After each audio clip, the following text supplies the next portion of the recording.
10তম নিবন্ধন রাষ্ট্রবিজ্ঞান প্রভাষক পদে আমি এনটিআরসিএ থেকে নিবন্ধন সনদ অর্জন করে এই এনটিআরসিএ আমাকে নিয়োগ দেয়নি।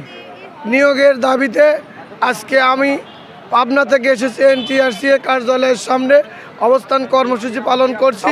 আমি আমার নিয়োগ এনটিআরসি থেকে বাস্তবায়ন করে নিয়ে যেতে চাই। আমরা যখন নিবন্ধন সনদ অর্জন করি আমাদের সনদের কোনো নির্দিষ্ট বয়স ছিল না এবং শূন্য পদের বিপরীতে আমাকে শিক্ষক নিবন্ধন সনদ দেওয়া হয়েছিল। কিন্তু এই এনটিআরসিএ প্রতিষ্ঠান আমাকে সেই শূন্য পদের সনদের বিপরীতে আমাকে চাকরি না দিয়ে আমার জাল সনদের চাকরি দিয়েছে। আমার বয়স ছিল সনদের মেয়াদ আজীবন। এনটিআরসিএ সেখানে তাদের নিজস্ব মন গড়া আইন দিয়ে আমাকে বয়স 35 বেঁধে দিয়ে আমার আবেদনের সুযোগ থেকে বঞ্চিত করেছে, আমার নিয়োগের সুযোগ থেকে বঞ্চিত করেছে, আমার মৌলিক অধিকার থেকে বঞ্চিত করেছে এই এনটিআরসিএ নামক দুর্নীতিগ্রস্ত প্রতিষ্ঠান।